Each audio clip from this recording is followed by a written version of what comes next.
Okay, thank you. ನಾನು ವಿಜಯಪುರ ಪ್ರತಿನಿಧಿ ಸುನಿಲ್ ಗೋಡೆನವರ್. ಇವತ್ತು ವಿಜಯಪುರ ಸುದ್ದಿ ಏನಂದ್ರೆ, ಏನು ವಿಜಯಪುರದಲ್ಲಿ ಕಳೆದ 20 ವರ್ಷಗಳ ಹಿಂದೆ ಬೇರೆಯವರಿಗೆ ನೀರು ಕೊಡೋದಕ್ಕೋಸ್ಕರ ಜೈನಾಪುರದಲ್ಲಿ ಒಂದು ಹಳ್ಳಿ ಮುಳುಗಡೆ ಆಗುತ್ತೆ. ಅಲ್ಲಿನ ಜನರಿಗೆ ಒಂದು ವಿಜಯಪುರ ನಗರದಲ್ಲಿ ಒಂದು ಜೈನಾಪುರ ಪುನರ್ವಸತಿ ಕೇಂದ್ರ ನಿರ್ಮಾಣ ಮಾಡಲಾಗುತ್ತೆ.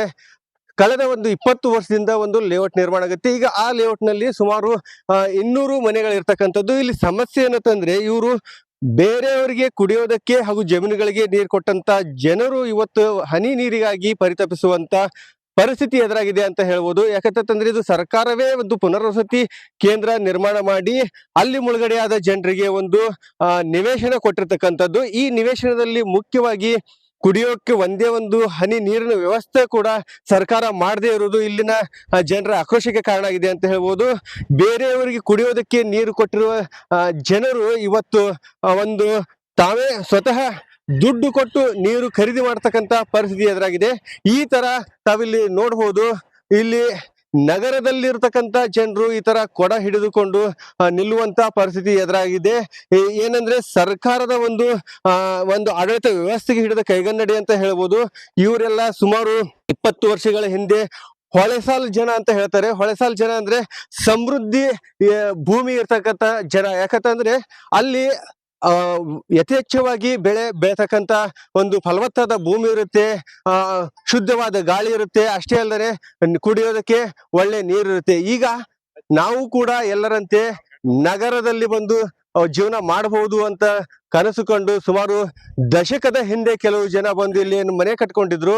ಈಗ ಅವರಿಗೆ ಕುಡಿಯೋದಕ್ಕೂ ಒಂದು ನೀರಿನ ವ್ಯವಸ್ಥೆ ಕೂಡ ಸರ್ಕಾರ ಮಾಡಿಲ್ಲ ಅಂತ ಹೇಳ್ಬೋದು.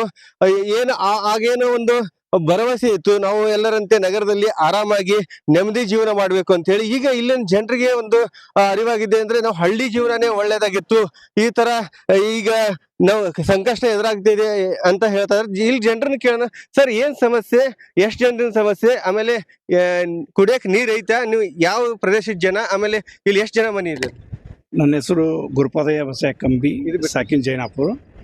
ಸುಮಾರು 20 ವರ್ಷಗಳಿಂದ ನಾವು ಇಲ್ಲಿ ಬಿಜಾಪುರದಲ್ಲಿ ಲೇಔಟ್ಲಿಕ್ಕೆ ಬಂದು ಶಿಫ್ಟ್ ಆದೀವಿ. ಇಲ್ಲಿ ನಾವು ಮನೆ ಕಟ್ಟಬೇಕು ಮತ್ತು ಇಲ್ಲಿ ಏನಾದ್ರು ಮಾಡ್ಬೇಕು, ಲೈಟಿಂಗ್ ವ್ಯವಸ್ಥೆ ಇಲ್ಲ. ಮುಂಚೆ ಎಲ್ಲ ನಾವು ಜನ ಶಿಫ್ಟ್ ಆಗೋಕ್ಕಿಂತ ಮುಂಚೆನೆ ಮೂಲಭೂತ ಸೌಲಭ್ಯಗಳನ್ನು ಮಾಡಿದ್ರು. ಅವೆಲ್ಲ ಬೇರೆ ಬೇರೆ ಜನ ಕದ್ಕೊಂಡು ಹೋಗಿ ಇಲ್ಲಿ ಒಂದು ನೀರಿನ ಟಾಕಿ ಇದೆ, ಅದು ಹೆಸರಿಗೆ ಮಾತ್ರ, ಯಾವ ವ್ಯವಸ್ಥೆ ಇಲ್ಲ. ಇಲ್ಲಿ ಯಾರೇ ನಾವು ಮನೆ ಕಟ್ಕೋಬೇಕಾದ್ರೆ ಸ್ವಂತ ಬೋರ್ ಹಾಕಬೇಕು. ಮೊದಲೇ ಮಣಿ ಮಠ ಕಳ್ಕೊಂಡು ನಾವು ನಿರ್ಗತಿಕರಾಗಿವಿ. ಈಗಾಗಲೇ ಹಲವಾರು ಬಾರಿ ನಾವು ಜಿಲ್ಲಾ ಉಸ್ತುವಾರಿ ಸಚಿವರಿಗೆ, ನಗರ ಶಾಸಕರಿಗೆ ಹಾಗೂ ಈ ವಾರ್ಡ್ ಪ್ರತಿನಿಧಿಯವರಿಗೆ ಸುಮಾರು ಬಾರಿ ಸಾಕಷ್ಟು ಸರ ನಾವು ಹೇಳಿದ್ರು ಸಹ ಯಾರು ಸ್ಪಂದನ ಮಾಡ್ತಾ ಇಲ್ಲ. ಇದಿಷ್ಟು ಇಲ್ಲಿನ ಸುದ್ದಿ. ಇನ್ನುಳಿದ ಸುದ್ದಿಯನ್ನ ನನ್ನ ಕೊಲಿಂಗ್ಸ್ ನೀಡ್ತಾರೆ. Over to you. Okay, thank you. ನಾನು ವಿಜಯಪುರ ಪ್ರತಿನಿಧಿ ಸುನಿಲ್ ಗೋಡೆನವರ್. ಇವತ್ತು ವಿಜಯಪುರ ಸುದ್ದಿ ಏನಂದ್ರೆ, ಏನು ವಿಜಯಪುರದಲ್ಲಿ ಕಳೆದ 20 ವರ್ಷಗಳ ಹಿಂದೆ ಬೇರೆಯವರಿಗೆ ನೀರು ಕೊಡೋದಕ್ಕೋಸ್ಕರ ಜೈನಾಪುರದಲ್ಲಿ ಒಂದು ಹಳ್ಳಿ ಮುಳುಗಡೆ ಆಗುತ್ತೆ. ಅಲ್ಲಿನ ಜನರಿಗೆ ಒಂದು ವಿಜಯಪುರ ನಗರದಲ್ಲಿ ಒಂದು ಜೈನಾಪುರ ಪುನರ್ವಸತಿ ಕೇಂದ್ರ ನಿರ್ಮಾಣ ಮಾಡಲಾಗುತ್ತೆ. ಕಳೆದ ಒಂದು 20 ವರ್ಷದಿಂದ ಒಂದು ಲೇಔಟ್ ನಿರ್ಮಾಣ ಆಗುತ್ತೆ. ಈಗ ಆ ಲೇಔಟ್ ನಲ್ಲಿ ಸುಮಾರು 200 ಮನೆಗಳಿರ್ತಕ್ಕಂಥದ್ದು. ಇಲ್ಲಿ ಸಮಸ್ಯೆ ಏನಂತಂದ್ರೆ, ಇವರು ಬೇರೆಯವರಿಗೆ ಕುಡಿಯೋದಕ್ಕೆ ಹಾಗೂ ಜಮೀನುಗಳಿಗೆ ನೀರು ಕೊಟ್ಟಂತ ಜನರು ಇವತ್ತು ಹನಿ ನೀರಿಗಾಗಿ ಪರಿತಪಿಸುವಂತ ಪರಿಸ್ಥಿತಿ ಎದುರಾಗಿದೆ ಅಂತ ಹೇಳ್ಬೋದು. ಯಾಕಂತಂದ್ರೆ ಇದು ಸರ್ಕಾರವೇ ಒಂದು ಪುನರ್ವಸತಿ ಕೇಂದ್ರ ನಿರ್ಮಾಣ ಮಾಡಿ ಅಲ್ಲಿ ಮುಳುಗಡೆಯಾದ ಜನರಿಗೆ ಒಂದು ನಿವೇಶನ ಕೊಟ್ಟಿರ್ತಕ್ಕಂಥದ್ದು. ಈ ನಿವೇಶನದಲ್ಲಿ ಮುಖ್ಯವಾಗಿ ಕುಡಿಯೋಕೆ ಒಂದೇ ಒಂದು ಹನಿ ನೀರಿನ ವ್ಯವಸ್ಥೆ ಕೂಡ ಸರ್ಕಾರ ಮಾಡದೇ ಇರುವುದು ಇಲ್ಲಿನ ಜನರ ಆಕ್ರೋಶಕ್ಕೆ ಕಾರಣ ಆಗಿದೆ ಅಂತ ಹೇಳ್ಬೋದು. ಬೇರೆಯವರಿಗೆ ಕುಡಿಯೋದಕ್ಕೆ ನೀರು ಕೊಟ್ಟಿರುವ ಜನರು ಇವತ್ತು ಒಂದು ತಾವೇ ಸ್ವತಃ ದುಡ್ಡು ಕೊಟ್ಟು ನೀರು ಖರೀದಿ ಮಾಡ್ತಕ್ಕಂತ ಪರಿಸ್ಥಿತಿ ಎದುರಾಗಿದೆ. ಈ ತರ ತಾವಿಲ್ಲಿ ನೋಡ್ಬೋದು. ಇಲ್ಲಿ ನಗರದಲ್ಲಿರ್ತಕ್ಕಂಥ ಜನರು ಈ ತರ ಕೊಡ ಹಿಡಿದುಕೊಂಡು ನಿಲ್ಲುವಂತ ಪರಿಸ್ಥಿತಿ ಎದುರಾಗಿದೆ. ಏನಂದ್ರೆ ಸರ್ಕಾರದ ಒಂದು ಆಡಳಿತ ವ್ಯವಸ್ಥೆಗೆ ಹಿಡಿದ ಕೈಗನ್ನಡಿ ಅಂತ ಹೇಳ್ಬೋದು. ಇವರೆಲ್ಲ ಸುಮಾರು 20 ವರ್ಷಗಳ ಹಿಂದೆ ಹೊಳೆಸಾಲ್ ಜನ ಅಂತ ಹೇಳ್ತಾರೆ. ಹೊಳೆಸಾಲ್ ಜನ ಅಂದ್ರೆ ಸಮೃದ್ಧಿ ಭೂಮಿ ಇರ್ತಕ್ಕಂಥ ಜನ. ಯಾಕಂತಂದ್ರೆ ಅಲ್ಲಿ ಯಥೇಚ್ಛವಾಗಿ ಬೆಳೆ ಬೆಳೆತಕ್ಕಂತ ಒಂದು ಫಲವತ್ತಾದ ಭೂಮಿ ಇರುತ್ತೆ, ಶುದ್ಧವಾದ ಗಾಳಿ ಇರುತ್ತೆ. ಅಷ್ಟೇ ಅಲ್ಲದೆ ಕುಡಿಯೋದಕ್ಕೆ ಒಳ್ಳೆ ನೀರು ಇರುತ್ತೆ. ಈಗ ನಾವು ಕೂಡ ಎಲ್ಲರಂತೆ ನಗರದಲ್ಲಿ ಬಂದು ಜೀವನ ಮಾಡಬಹುದು ಅಂತ ಕನಸು ಕಂಡು ಸುಮಾರು ದಶಕದ ಹಿಂದೆ ಕೆಲವು ಜನ ಬಂದು ಇಲ್ಲಿ ಮನೆ ಕಟ್ಕೊಂಡಿದ್ರು. ಈಗ ಅವರಿಗೆ ಕುಡಿಯೋದಕ್ಕೂ ಒಂದು ನೀರಿನ ವ್ಯವಸ್ಥೆ ಕೂಡ ಸರ್ಕಾರ ಮಾಡಿಲ್ಲ ಅಂತ ಹೇಳ್ಬೋದು. ಏನು ಆಗೇನೋ ಒಂದು ಭರವಸೆ ಇತ್ತು, ನಾವು ಎಲ್ಲರಂತೆ ನಗರದಲ್ಲಿ ಆರಾಮಾಗಿ ನೆಮ್ಮದಿ ಜೀವನ ಮಾಡ್ಬೇಕು ಅಂತ ಹೇಳಿ. ಈಗ ಇಲ್ಲಿನ ಜನರಿಗೆ ಒಂದು ಅರಿವಾಗಿದೆ ಅಂದ್ರೆ ನಾವು ಹಳ್ಳಿ ಜೀವನನೇ ಒಳ್ಳೇದಾಗಿತ್ತು, ಈ ತರ ಈಗ ನಾವು ಸಂಕಷ್ಟ ಎದುರಾಗ್ತಿದೆ ಅಂತ ಹೇಳ್ತಾ ಇದ್ದಾರೆ. ಇಲ್ಲಿ ಜನರನ್ನ ಕೇಳೋಣ, ಸರ್ ಏನ್ ಸಮಸ್ಯೆ, ಎಷ್ಟ್ ಜನರಿನ ಸಮಸ್ಯೆ, ಆಮೇಲೆ ಕುಡಿಯಕ್ ನೀರ್ ಐತಾ, ನೀವು ಯಾವ ಪ್ರದೇಶದ ಜನ, ಆಮೇಲೆ ಇಲ್ಲಿ ಎಷ್ಟ್ ಜನ ಮನೆ ಇದೆ? ನನ್ನ ಹೆಸರು ಗುರುಪಾದಯ್ಯ ಬಸಯ್ಯ ಕಂಬಿ, ಸಾಕಿನ ಜೈನಾಪುರ. ಸುಮಾರು 20 ವರ್ಷಗಳಿಂದ ನಾವು ಇಲ್ಲಿ ಬಿಜಾಪುರದಲ್ಲಿ ಲೇಔಟ್ ಬಂದು ಶಿಫ್ಟ್ ಆದೀವಿ. ಇಲ್ಲಿ ನಾವು ಮನೆ ಕಟ್ಟಬೇಕು ಮತ್ತು ಇಲ್ಲಿ ಏನಾದ್ರು ಮಾಡ್ಬೇಕಾದ್ರೆ ಲೈಟಿಂಗ್ ವ್ಯವಸ್ಥೆ ಇಲ್ಲ. ಮುಂಚೆ ಎಲ್ಲ ನಾವು ಜನ ಶಿಫ್ಟ್ ಆಗೋಕ್ಕಿಂತ ಮುಂಚೆನೆ ಮೂಲಭೂತ ಸೌಲಭ್ಯಗಳನ್ನು ಮಾಡಿದ್ರು, ಅವೆಲ್ಲ ಬೇರೆ ಬೇರೆ ಜನ ಕದ್ಕೊಂಡು ಹೋಗಿ ಇಲ್ಲಿ ಒಂದು ನೀರಿನ ಟಾಕಿ ಇದೆ, ಅದು ಹೆಸರಿಗೆ ಮಾತ್ರ, ಯಾವ ವ್ಯವಸ್ಥೆ ಇಲ್ಲ. ಇಲ್ಲಿ ಯಾರೇ ನಾವು ಮನೆ ಕಟ್ಟಕೋಬೇಕಾದ್ರೆ ಸ್ವಂತ ಬೋರ್ ಹಾಕಬೇಕು. ಮೊದಲೇ ಮಣಿ ಮಠ ಕಳ್ಕೊಂಡು ನಾವು ನಿರ್ಗತಿಕರಾಗಿವಿ. ಈಗಾಗಲೇ ಹಲವಾರು ಬಾರಿ ನಾವು ಜಿಲ್ಲಾ ಉಸ್ತುವಾರಿ ಸಚಿವರಿಗೆ, ನಗರ ಶಾಸಕರಿಗೆ ಹಾಗೂ ಈ ವಾರ್ಡ್ ಪ್ರತಿನಿಧಿಯವರಿಗೆ ಸುಮಾರು ಬಾರಿ ಸಾಕಷ್ಟು ಸರ ನಾವು ಹೇಳಿದ್ರು ಸಹ ಯಾರೂ ಸ್ಪಂದನ ಮಾಡ್ತಾ ಇಲ್ಲ.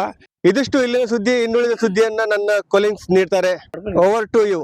Okay, thank you. ನಾನು ವಿಜಯಪುರ ಪ್ರತಿನಿಧಿ ಸುನಿಲ್ ಗೋಡೆನವರ್. ಇವತ್ತು ವಿಜಯಪುರ ಸುದ್ದಿ ಏನಂದ್ರೆ, ಏನು ವಿಜಯಪುರದಲ್ಲಿ ಕಳೆದ 20 ವರ್ಷಗಳ ಹಿಂದೆ ಬೇರೆಯವರಿಗೆ ನೀರು ಕೊಡೋದಕ್ಕೋಸ್ಕರ ಜೈನಾಪುರದಲ್ಲಿ ಒಂದು ಹಳ್ಳಿ ಮುಳುಗಡೆ ಆಗುತ್ತೆ. ಅಲ್ಲಿನ ಜನರಿಗೆ ಒಂದು ವಿಜಯಪುರ ನಗರದಲ್ಲಿ ಒಂದು ಜೈನಾಪುರ ಪುನರ್ವಸತಿ ಕೇಂದ್ರ ನಿರ್ಮಾಣ ಮಾಡಲಾಗುತ್ತೆ. ಕಳೆದ ಒಂದು 20 ವರ್ಷದಿಂದ ಒಂದು ಲೇಔಟ್ ನಿರ್ಮಾಣ ಆಗುತ್ತೆ. ಈಗ ಆ ಲೇಔಟ್ ನಲ್ಲಿ ಸುಮಾರು 200 ಮನೆಗಳಿರ್ತಕ್ಕಂಥದ್ದು. ಇಲ್ಲಿ ಸಮಸ್ಯೆ ಏನಂತಂದ್ರೆ, ಇವರು ಬೇರೆಯವರಿಗೆ ಕುಡಿಯೋದಕ್ಕೆ ಹಾಗೂ ಜಮೀನುಗಳಿಗೆ ನೀರು ಕೊಟ್ಟಂತ ಜನರು ಇವತ್ತು ಹನಿ ನೀರಿಗಾಗಿ ಪರಿತಪಿಸುವಂತ ಪರಿಸ್ಥಿತಿ ಎದುರಾಗಿದೆ ಅಂತ ಹೇಳ್ಬೋದು. ಯಾಕಂತಂದ್ರೆ ಇದು ಸರ್ಕಾರವೇ ಒಂದು ಪುನರ್ವಸತಿ ಕೇಂದ್ರ ನಿರ್ಮಾಣ ಮಾಡಿ ಅಲ್ಲಿ ಮುಳುಗಡೆಯಾದ ಜನರಿಗೆ ಒಂದು ನಿವೇಶನ ಕೊಟ್ಟಿರ್ತಕ್ಕಂಥದ್ದು. ಈ ನಿವೇಶನದಲ್ಲಿ ಮುಖ್ಯವಾಗಿ ಕುಡಿಯೋಕೆ ಒಂದೇ ಒಂದು ಹನಿ ನೀರಿನ ವ್ಯವಸ್ಥೆ ಕೂಡ ಸರ್ಕಾರ ಮಾಡದೇ ಇರುವುದು ಇಲ್ಲಿನ ಜನರ ಆಕ್ರೋಶಕ್ಕೆ ಕಾರಣ ಆಗಿದೆ ಅಂತ ಹೇಳ್ಬೋದು. ಬೇರೆಯವರಿಗೆ ಕುಡಿಯೋದಕ್ಕೆ ನೀರು ಕೊಟ್ಟಿರುವ ಜನರು ಇವತ್ತು ಒಂದು ತಾವೇ ಸ್ವತಃ ದುಡ್ಡು ಕೊಟ್ಟು ನೀರು ಖರೀದಿ ಮಾಡ್ತಕ್ಕಂತ ಪರಿಸ್ಥಿತಿ ಎದುರಾಗಿದೆ. ಈ ತರ ತಾವಿಲ್ಲಿ ನೋಡ್ಬೋದು, ಇಲ್ಲಿ ನಗರದಲ್ಲಿರ್ತಕ್ಕಂಥ ಜನರು ಈ ತರ ಕೊಡ ಹಿಡಿದುಕೊಂಡು ನಿಲ್ಲುವಂತ ಪರಿಸ್ಥಿತಿ ಎದುರಾಗಿದೆ. ಏನಂದ್ರೆ ಸರ್ಕಾರದ ಒಂದು ಆಡಳಿತ ವ್ಯವಸ್ಥೆಗೆ ಹಿಡಿದ ಕೈಗನ್ನಡಿ ಅಂತ ಹೇಳ್ಬೋದು. ಇವರೆಲ್ಲ ಸುಮಾರು 20 ವರ್ಷಗಳ ಹಿಂದೆ ಹೊಳೆಸಾಲ್ ಜನ ಅಂತ ಹೇಳ್ತಾರೆ. ಹೊಳೆಸಾಲ್ ಜನ ಅಂದ್ರೆ ಸಮೃದ್ಧಿ ಭೂಮಿ ಇರ್ತಕ್ಕಂಥ ಜನ. ಯಾಕಂತಂದ್ರೆ ಅಲ್ಲಿ ಯಥೇಚ್ಛವಾಗಿ ಬೆಳೆ ಬೆಳೆತಕ್ಕಂತ ಒಂದು ಫಲವತ್ತಾದ ಭೂಮಿ ಇರುತ್ತೆ, ಶುದ್ಧವಾದ ಗಾಳಿ ಇರುತ್ತೆ. ಅಷ್ಟೇ ಅಲ್ಲದೆ ಕುಡಿಯೋದಕ್ಕೆ ಒಳ್ಳೆ ನೀರು ಇರುತ್ತೆ. ಈಗ ನಾವು ಕೂಡ ಎಲ್ಲರಂತೆ ನಗರದಲ್ಲಿ ಬಂದು ಜೀವನ ಮಾಡಬಹುದು ಅಂತ ಕನಸು ಕಂಡು ಸುಮಾರು ದಶಕದ ಹಿಂದೆ ಕೆಲವು ಜನ ಬಂದು ಇಲ್ಲಿ ಮನೆ ಕಟ್ಕೊಂಡಿದ್ರು. ಈಗ ಅವರಿಗೆ ಕುಡಿಯೋದಕ್ಕೂ ಒಂದು ನೀರಿನ ವ್ಯವಸ್ಥೆ ಕೂಡ ಸರ್ಕಾರ ಮಾಡಿಲ್ಲ ಅಂತ ಹೇಳ್ಬೋದು. ಏನು ಆಗೇನೋ ಒಂದು ಭರವಸೆ ಇತ್ತು, ನಾವು ಎಲ್ಲರಂತೆ ನಗರದಲ್ಲಿ ಆರಾಮಾಗಿ ನೆಮ್ಮದಿ ಜೀವನ ಮಾಡ್ಬೇಕು ಅಂತ ಹೇಳಿ. ಈಗ ಇಲ್ಲಿನ ಜನರಿಗೆ ಒಂದು ಅರಿವಾಗಿದೆ ಅಂದ್ರೆ ನಾವು ಹಳ್ಳಿ ಜೀವನನೇ ಒಳ್ಳೇದಾಗಿತ್ತು, ಈ ತರ ಈಗ ನಾವು ಸಂಕಷ್ಟ ಎದುರಾಗ್ತಿದೆ ಅಂತ ಹೇಳ್ತಾ ಇದ್ದಾರೆ. ಇಲ್ಲಿ ಜನರನ್ನ ಕೇಳೋಣ, ಸರ್ ಏನ್ ಸಮಸ್ಯೆ, ಎಷ್ಟ್ ಜನರಿನ ಸಮಸ್ಯೆ, ಆಮೇಲೆ ಕುಡಿಯಕ್ ನೀರ್ ಐತಾ, ನೀವು ಯಾವ ಪ್ರದೇಶದ ಜನ, ಆಮೇಲೆ ಇಲ್ಲಿ ಎಷ್ಟ್ ಜನ ಮನೆ ಇದೆ? ನನ್ನ ಹೆಸರು ಗುರುಪಾದಯ್ಯ ಬಸಯ್ಯ ಕಂಬಿ, ಸಾಕಿನ ಜೈನಾಪುರ. ಸುಮಾರು 20 ವರ್ಷಗಳಿಂದ ನಾವು ಇಲ್ಲಿ ಬಿಜಾಪುರದಲ್ಲಿ ಲೇಔಟ್ ಬಂದು ಶಿಫ್ಟ್ ಆದೀವಿ. ಇಲ್ಲಿ ನಾವು ಮನೆ ಕಟ್ಟಬೇಕು ಮತ್ತು ಇಲ್ಲಿ ಏನಾದ್ರು ಮಾಡ್ಬೇಕಾದ್ರೆ ಲೈಟಿಂಗ್ ವ್ಯವಸ್ಥೆ ಇಲ್ಲ. ಮುಂಚೆ ಎಲ್ಲ ನಾವು ಜನ ಶಿಫ್ಟ್ ಆಗೋಕ್ಕಿಂತ ಮುಂಚೆನೆ ಮೂಲಭೂತ ಸೌಲಭ್ಯಗಳನ್ನು ಮಾಡಿದ್ರು, ಅವೆಲ್ಲ ಬೇರೆ ಬೇರೆ ಜನ ಕದ್ಕೊಂಡು ಹೋಗಿ ಇಲ್ಲಿ ಒಂದು ನೀರಿನ ಟಾಕಿ ಇದೆ, ಅದು ಹೆಸರಿಗೆ ಮಾತ್ರ, ಯಾವ ವ್ಯವಸ್ಥೆ ಇಲ್ಲ. ಇಲ್ಲಿ ಯಾರೇ ನಾವು ಮನೆ ಕಟ್ಟಕೋಬೇಕಾದ್ರೆ ಸ್ವಂತ ಬೋರ್ ಹಾಕಬೇಕು. ಮೊದಲೇ ಮಣಿ ಮಠ ಕಳ್ಕೊಂಡು ನಾವು ನಿರ್ಗತಿಕರಾಗಿವಿ. ಈಗಾಗಲೇ ಹಲವಾರು ಬಾರಿ ನಾವು ಜಿಲ್ಲಾ ಉಸ್ತುವಾರಿ ಸಚಿವರಿಗೆ, ನಗರ ಶಾಸಕರಿಗೆ ಹಾಗೂ ಈ ವಾರ್ಡ್ ಪ್ರತಿನಿಧಿಯವರಿಗೆ ಸುಮಾರು ಬಾರಿ ಸಾಕಷ್ಟು ಸರ ನಾವು ಹೇಳಿದ್ರು ಸಹ ಯಾರೂ ಸ್ಪಂದನ ಮಾಡ್ತಾ ಇಲ್ಲ.